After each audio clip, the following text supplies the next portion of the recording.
Assalamualaikum warahmatullahi wabarakatuh.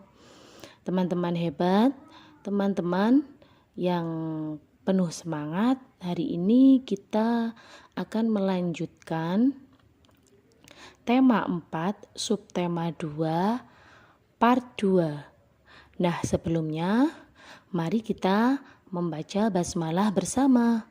Bismillahirrahmanirrahim. Teman-teman hebat, seminggu yang lalu kalian sudah belajar mengenai jenis-jenis pekerjaan. Ada berbagai macam jenis pekerjaan. Nah, untuk kali ini Ustazah akan melanjutkan pembahasan mengenai pekerjaan apa saja yang menghasilkan barang dan jasa. Yuk simak dengan seksama. Yang pertama, pekerjaan yang menghasilkan barang merupakan pekerjaan yang menghasilkan sesuatu barang yang bisa digunakan untuk orang lain. Nah, barang sendiri merupakan benda yang berwujud. Pekerjaan yang menghasilkan barang diantaranya petani, peternak, nelayan, perajin, dan lain-lain, masih banyak lagi. Selanjutnya Ustazah jelaskan satu persatu ya. Petani. Petani adalah orang yang bekerja dengan cara bercocok tanam di sawah maupun di ladang. Barang yang dihasilkan berupa bahan pangan seperti padi, jagung, kedelai, kacang tanah, sayur-sayuran, dan buah-buahan. Selanjutnya, peternak. Peternak adalah orang yang pekerjaannya memelihara ternak. Jenis ternak yang dipelihara sangat bermacam. Dan barang yang dihasilkan seperti sapi, yaitu daging, kulit, dan susu. Kalau ayam dan itik, yaitu daging dan telurnya. Kalau kambing, yaitu dagingnya dan kulitnya. Selanjutnya yaitu nelayan. Nelayan adalah orang yang pekerjaannya menangkap ikan di sungai maupun di laut. Barang yang dihasilkan ya ikan, tapi berbagai macam ikan. Kemudian perajin. Perajin adalah orang yang pekerjaannya mengolah barang baku menjadi barang jadi. Contohnya perajin batu bata, perajin genting, perajin perak, perajin anyaman, perajin rotan, dan lain sebagainya. Nah, barang yang dihasilkan berupa perhiasan, alat rumah tangga, pakaian, dan lain sebagainya. Yang kedua yaitu pekerjaan yang menghasilkan jasa. Jasa adalah suatu barang yang tidak berwujud, tetapi dapat memberikan kepuasan dan memenuhi kebutuhan masyarakat. Pekerjaan yang menghasilkan jasa adalah pekerjaan yang hasil pekerjaannya dapat dinikmati dan dirasakan oleh orang lain.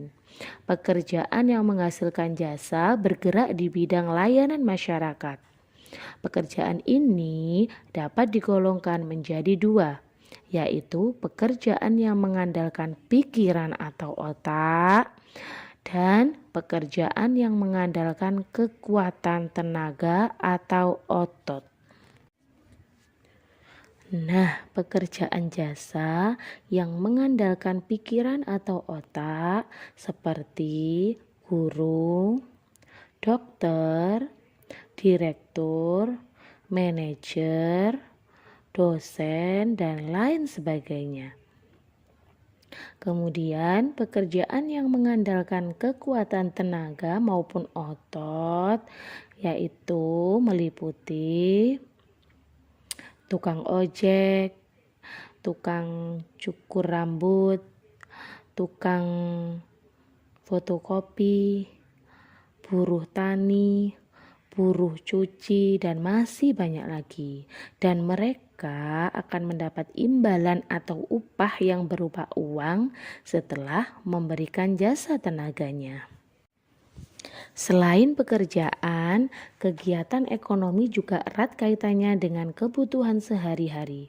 Kegiatan ekonomi adalah suatu kegiatan atau usaha yang dilakukan manusia untuk mewujudkan atau memenuhi kebutuhan hidup.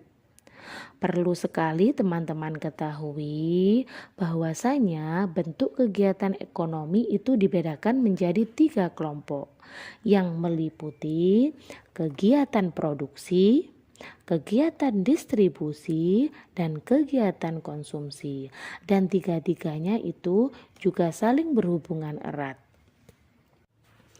Penjelasannya, kegiatan produksi adalah kegiatan yang menghasilkan barang maupun jasa untuk memenuhi kebutuhan hidup manusia. Orang yang melakukan kegiatan produksi atau pelaku produksi disebut produsen. Dalam kegiatan produksi, bahan mentah akan diolah menjadi barang jadi, sehingga memiliki nilai dan harga jual yang lebih tinggi.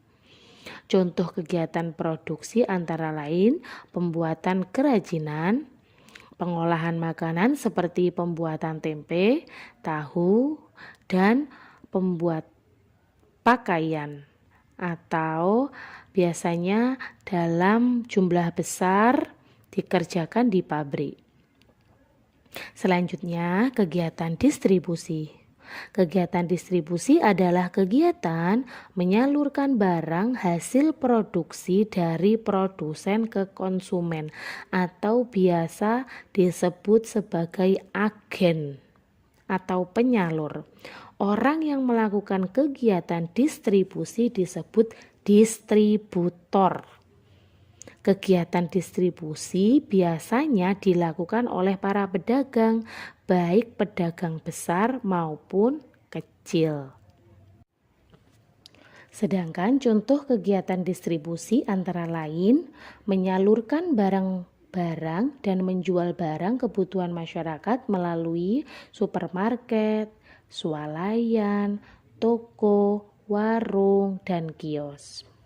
Selanjutnya, kegiatan konsumsi adalah kegiatan menggunakan, memanfaatkan, memakai, atau menghabiskan barang hasil produksi untuk memenuhi kebutuhan hidup sehari-hari. Orang yang melakukan kegiatan konsumsi atau pelaku konsumsi disebut konsumen.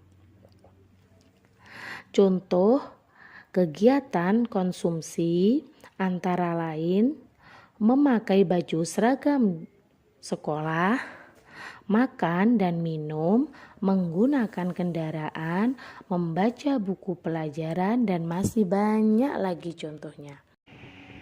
Dari berbagai kegiatan ekonomi tersebut, jelas ya teman-teman bahwasanya kegiatan satu dengan yang lain sangat berkaitan, seperti pada gambar berikut. Yang pertama, nelayan menangkap ikan. Nah, itu yang disebut sebagai kegiatan produksi atau menghasilkan ikan. Kemudian, gambar yang kedua, pelelangan ikan. Nelayan menjual ikan. Lalu, gambar yang ketiga, ikan diangkut atau dijual ke kota, yang disebut sebagai kegiatan distribusi.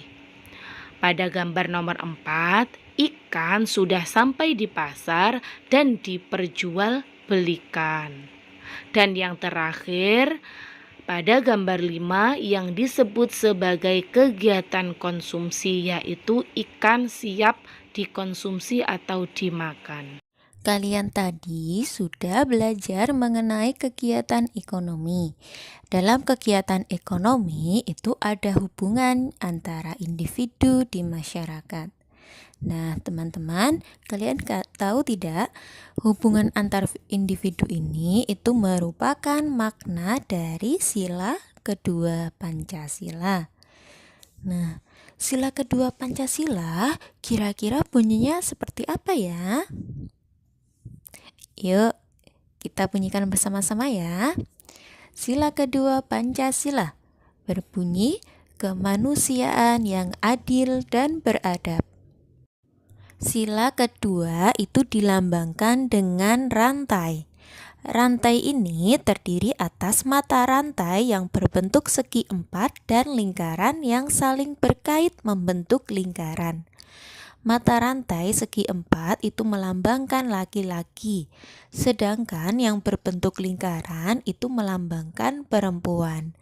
Mata rantai yang saling berkait itu melambangkan bahwa setiap manusia, laki-laki dan perempuan itu membutuhkan satu sama lain dan perlu bersatu sehingga kuat seperti sebuah rantai.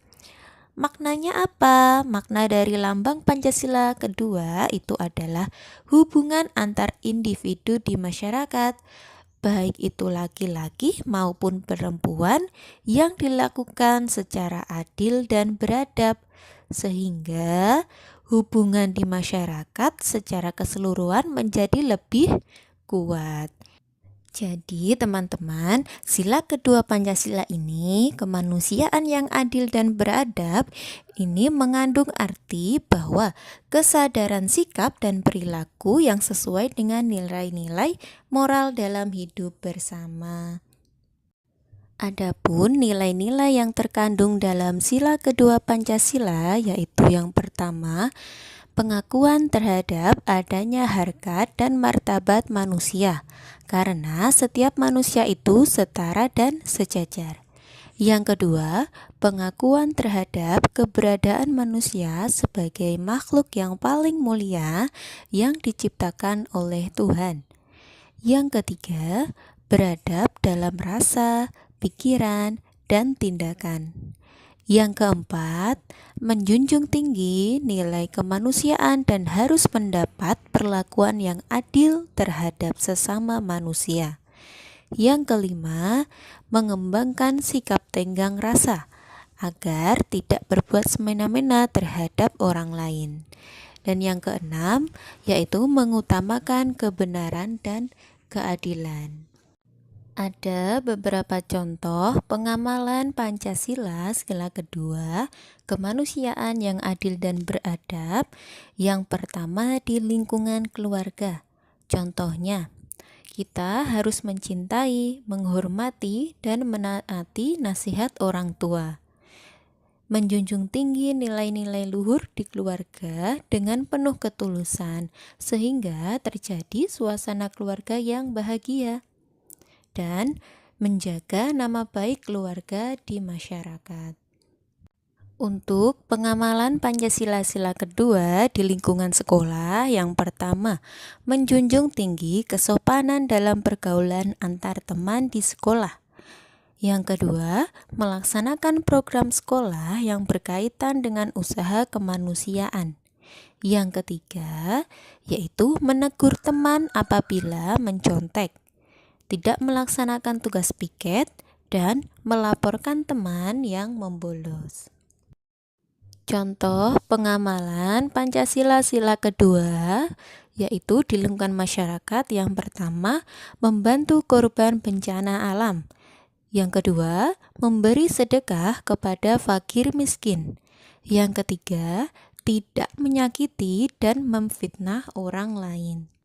Teman-teman, di dalam pengamalan Pancasila sila kedua yaitu kemanusiaan yang adil dan beradab, yang maknanya itu kesadaran sikap dan perilaku yang sesuai dengan nilai moral dalam kehidupan bersama, yaitu hubungan individu antar individu itu harus saling berhubungan, harus saling melengkapi. Begitu juga dengan kita dalam menggambar sebuah karya seni, harus ada alat dan bahannya. Nah, dalam pelajaran kali ini kita akan belajar tentang alat dan bahan menggambar objek 3 dimensi. Alat dan bahan untuk menggambar bentuk dapat dibedakan berdasarkan penggunaan medianya. Yang pertama dengan media kering. Peralatan ini itu digunakan pada bidang gambar dengan media warna dalam keadaan kering. Praktik penggunaannya ini digoreskan langsung pada permukaan bidang gambar. Contoh alatnya ada pensil, krayon, spidol, drawing pen. Sedangkan untuk media basah, yaitu peralatan ini itu digunakan pada bidang gambar dengan media warna dalam keadaan basah. Bahan warnanya ini tersimpan dalam bentuk tub, botol, atau kaleng. Contohnya ada cat air, cat poster, tinta, dan cat minyak. Di dalam suatu karya seni dibutuhkannya adanya apresiasi seni. Apresiasi seni sendiri itu adalah suatu proses penghayatan karya seni yang diamati dan penghargaan pada karya seni itu sendiri, serta tak lupa untuk penghargaan pada penciptanya. Apresiasi ini dalam setiap orang terhadap karya seni yang berbeda-beda, karena tergantung pada daya kemampuan suatu karya seni. Tingkat apresiasi sendiri ini teman-teman dapat dibedakan menjadi 4. Yang pertama ada peminat seni, yaitu orang yang memiliki perhatian terhadap seni. Yang kedua ada pelaku seni, yaitu orang yang dapat melaksanakan kegiatan seni. Yang ketiga ada pencipta seni, yaitu orang yang dapat menciptakan suatu karya seni. Dan yang keempat ada kritikus seni, yaitu orang yang dapat menilai serta memberi tanggapan terhadap karya seni.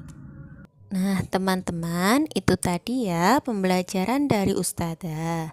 Semoga bermanfaat dan semoga semuanya bisa memahami ya. Oke teman-teman, jangan lupa untuk tetap menjaga kesehatan, patuhi kedua orang tua, dan jangan lupa untuk sholat 5 waktu ya. Dan ditambah lagi dengan sholat duhanya. Oke, semoga tetap istiqomah. Sekian dari Ustadzah. Wassalamualaikum warahmatullahi wabarakatuh.